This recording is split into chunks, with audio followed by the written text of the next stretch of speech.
Hey, propaganda! It only took me 3 episodes in to get into Reefer Madness territory, so let's find out why rock music is evil, and why you will probably go to hell for listening to it.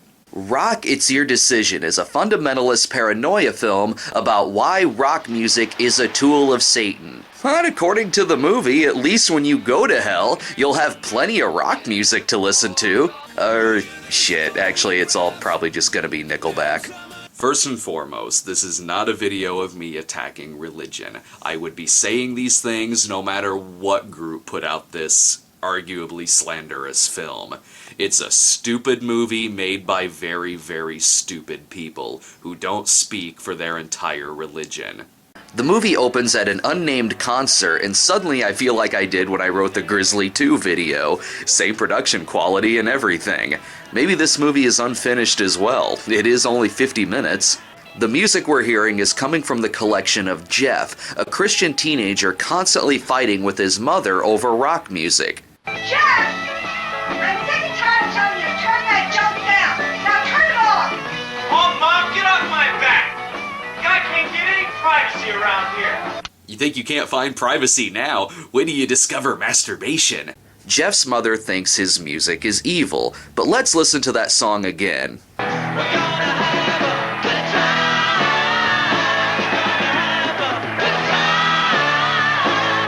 God forbid that someone sing about having a non-specific good time. The only way this song would be any more unthreatening is if it was this. Just hanging out with the family, having ourselves a party. Mom has a quick talk with Dad about their horrible excuse for his son. I think maybe I'll call his youth pastor, Jim Owen.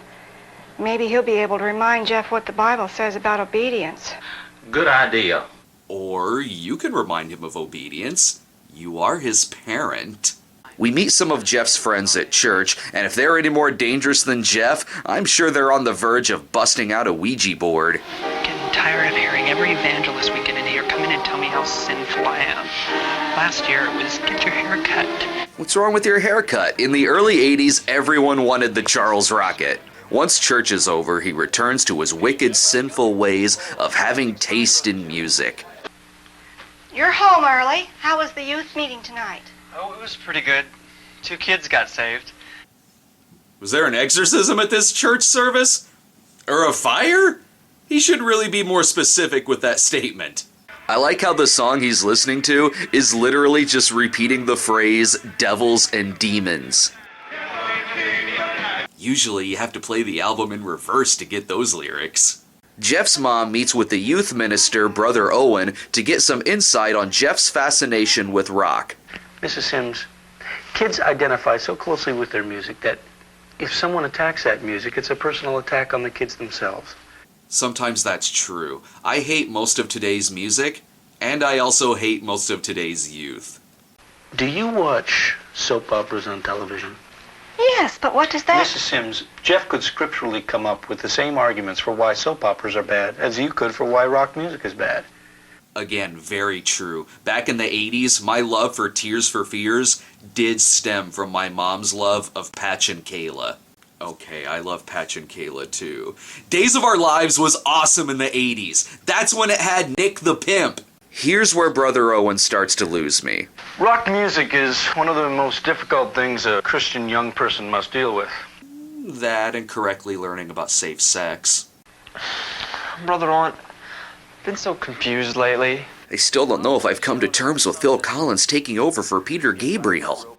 One of the things that really amazes me here is that this came out in 1982. I know we still have prudes and Puritans and nanny states lurking about even to this day, but was there enough of an audience to make this film? This isn't the young American films era, and it is a whole 26 years after Elvis could only be filmed from the waist up on the Ed Sullivan Show. There was really enough people who saw rock as a threat? What teenager is this movie trying to speak to? Because at this point in time, I think most of them were more concerned about how to sneak into Caligula than what their rock music means. I guess people just needed something to complain about before violent video games became a political issue.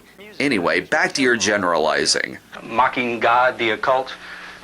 Aren't these things often found in rock music? That's your opinion. You made Amy Grant famous. The counselor cuts a deal with Jeff that he can't listen to any rock music for 2 weeks. No music for 2 weeks? Jump back! He even offers to give Jeff some choice selections from his own collection of music. These are some albums and a couple of tapes from my own personal collection.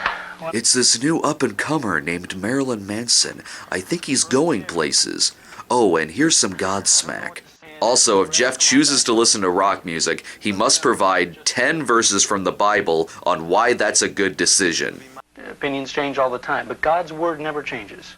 Like the Old and New Testaments, completely the same. Still though, no rock music for 2 weeks? He better take up something else to pass the time, like drugs and murder. Or hey, how about some kinda Kim Cattrall action? Oh no! Jeff, look, he's gonna shoot her! Want to know a secret? That's not melted butter on my pants.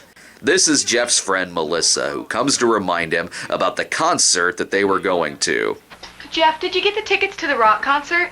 I'm so excited about it that I'm not even going to say what the name of the band is. Jeff declines the concert, which naturally upsets Melissa. But we've waited almost 3 months for these tickets. I thought this concert was going to be my birthday present. Well, look, you can still go. It's okay. Dexy's Midnight Runners will be around for years to come. Jeff is suddenly taking up the opinion that all rock is evil because of a book that told him to think that way. Here, you should read some of this too. I never realized before how bad a lot of that music is. You needed a book to tell you that Ode to Billy Joe is a terrible song? This upsets Melissa so much that she threatens to go to the concert with someone else. And I'm going to the concert. Maybe with Dennis. He'd love to go out with me. He has individuality, personality, thinks for himself, sticks up for his tastes. Come to think of it, Dennis is a much better person than you. So when Melissa doesn't listen, Jeff decides to preach to his friend Marty. And look at this one. You see what I mean? This one has black tape covering the band's name too. They're all like this. You know, I can almost buy the counselor's genuosity. He has an opinion I disagree with, sure, but at least he's nice about it and has clearly held these beliefs for a long time. Jeff is suddenly acting like some judgmental jerk-ass who is flailing around accusations without any evidence to back it up. Some of these groups, some are even involved in the occult. Name one. Go ahead, you brought it up. Name one example. I'm not saying there aren't any, but if you're going to paint an entire genre of music as a cultist, back it up with at least one example. But all he does is switch the topic on how bad it is that kids listen to Kiss. I talked to 2 different record clerks at the shop at the mall. They said that the average age of a person buying a Kiss album was 12 years old. 12. It's okay, that changed by the time they saw Kiss meets Phantom of the Park. Wait, you went into a record store asking about children? Can this movie have at least one voice of reason? Don't you think you're going off the deep end? I mean, everyone has a right to his own taste in music. Thank you. This movie finally has a hero. And let me guess, they're gonna treat him as a villain. Hey, if you're gonna get rid of these albums, throw them my way, huh? Except for the Frampton Bee Gees Sgt. Pepper album. You can keep that. After days go by of Jeff's social life falling apart, he has to confide once again to Brother Owen. It's been 6 days now. Sometimes I want to change that channel so bad, but I won't. Yeah, fuck free will. There's one part here that I really love, and it isn't because of what's going on in the scene. It's a part where Jeff goes to a record store, and it reminds me of how much I miss having a huge old-school record store in our mall. I wax nostalgic over shit like this all the time. The scene itself just has Jeff trying to talk to people about their taste in music. I tried to interview 2 teenagers in the record department, but when they found out I was a Christian, they hassled me a little bit. They probably hassled you because you went up to strangers and called them godless heathens. But still, he cannot resist the allure of some jammin' tunes. The beat just grabbed me. Couldn't get the music out of my mind. Until I got home and played one of the tapes you gave me. It was just weird being controlled like that. How dare you enjoy something that you like?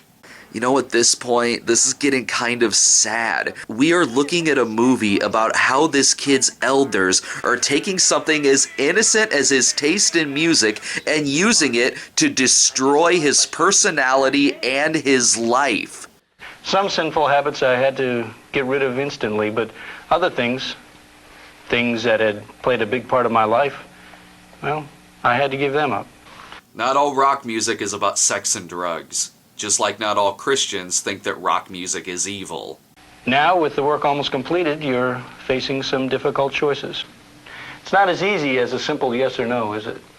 Yes, it is that easy. Just be a good person. If there is a God, I don't think he cares if you have The Golden Age of Wireless by Thomas Dolby. Although I'm sure some of the characters in this movie would prefer that you listen to She Blinded Me with Creationism. But Melissa tries to cheer Jeff up by inviting him to a party. Oh, Jeff, want to have some fun? Oh, good idea. This is like inviting Morrissey to a pep rally. As you can imagine, things don't go well. Someone turns on rock music, which sends Jeff into a pussy. I mean a frenzy. This is a party. What do you want, Amazing Grace? It's our youth group in there. Then why did you bother to invite me if you plan to play that Man, it's like I told you before. Don't push it down my throat. Now, if you want to have some fun, okay. But if you don't like it, then just go home to Mama. No, I want him to stay. Stay and tell me how that instrumental rock song is evil. So far, you've only had a problem with lyrics. So what's the matter with this one? Oh, you're not going to answer? Okay. This far into the movie, I'm not entirely convinced that the audience is supposed to be rooting for Jeff. Who could possibly root for him? Maybe this is a propaganda film on the flip side. It's about how Jeff's religion is turning him into a terrible person. You're a hypocrite! A hypocrite!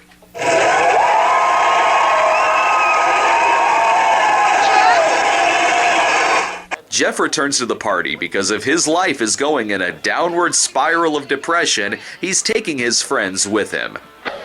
I've been insulted and made fun of the last 2 weeks. Oh, you've been insulted? I've learned quite a bit these last 2 weeks, and I'm not going to stick around here and be a hypocrite. You think you're so perfect? Well, you're not. With your nose in the soap operas all day, they're nothing but sex with commercials. You should have gotten your ass kicked. Jeff finally decides that friends and feelings are overrated, so he turns his back on all rock music. I want people to think that I'm different when they see me. I want them to think that Christianity is something more than just going to church. I want people to think that Christianity is judging people based on their taste in pop culture. The movie even ends with Jeff giving a sermon to the local youth group about his discoveries on rock music. I want you to think about these questions I'm going to ask. How many of you plan to leave church tonight to go out and get drunk? Or how many of you are going to go out and shoot up with some heroin or smoke a joint? If you're shocked by these questions, or if you think they're a little funny, maybe you should take a close look at the music you've been listening to.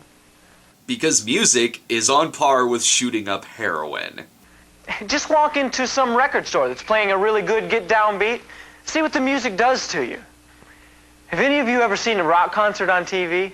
Or maybe even been to one personally? How did the audience react to the music? Well, did they just sit quietly in their seats and listen? Man, I sure wouldn't. No, they were all en masse, swaying and clapping and dancing and jumping to the beat. They were actually being controlled. Much like how comedy makes you laugh, drama makes you cry, horror makes you scared. These are emotions, people, and emotion is a sin. Please, tell us more of your findings. I did a survey out at the mall. 4 out of 5 of the teenagers I talked to said that the lyrics weren't important as long as the music was pretty good. The fifth person was just some guy buying Disco Duck. But come on, we need names, we need titles. Tell us what is evil, Jeff. Here's a song by the Eagles. Used to be one of my favorite songs. One of these nights, I've been searching for the daughter of the devil himself. I've been searching for an angel in white. I've been looking for a woman who's a little of both. You have a problem with One of These Nights by the Eagles? Wait till you get to Hotel California. Listen how many of them have something to do with Satanism or the occult. Sympathy for the Devil, A song about the atrocities of man. Dancing with Mr. D by the Rolling Stones, It's about death, not the devil. Devil's Den and Dance with the Dragon by Jefferson Starship, Dance with the Dragon? I think you're confusing Satanism with the Chinese Year of the Dragon. Evil Ways and Soul Sacrifice by Santana, Yes, I can see how you would have misinterpreted the line, "You've got to change your evil ways." and listen to these by the rock group AC/DC. Rock and Roll Damnation, Let There Be Rock, Highway to Hell, and this is my favorite right here. Hell ain't a bad place to be. First of all, metaphor, but also, it's a song about how a woman causes a shallow man everlasting torment. Captain and Tennille have even tried to change their images with songs like, You Need a Woman Tonight.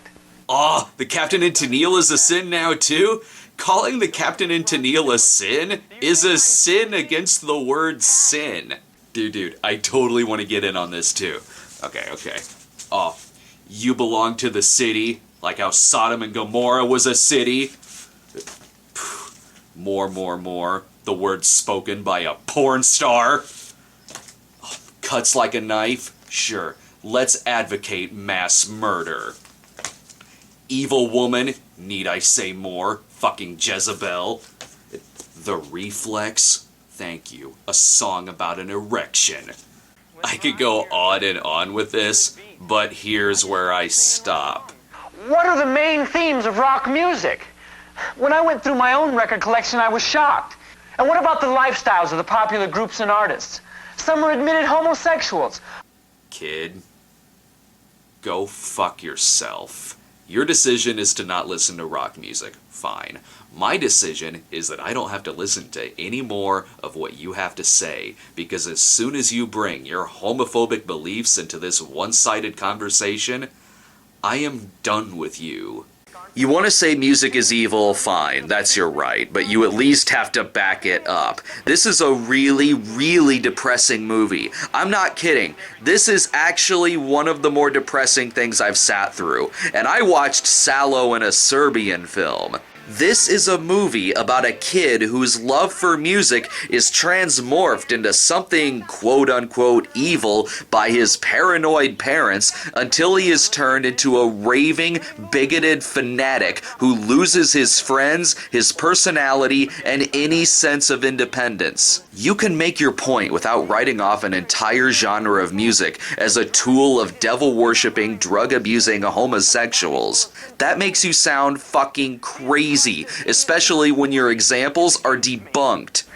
Everything that we do should be to glorify Jesus Christ. Rock, it's your decision, and I've decided that the most likely conclusion is that 10 years after this movie takes place, Jeff probably hung himself.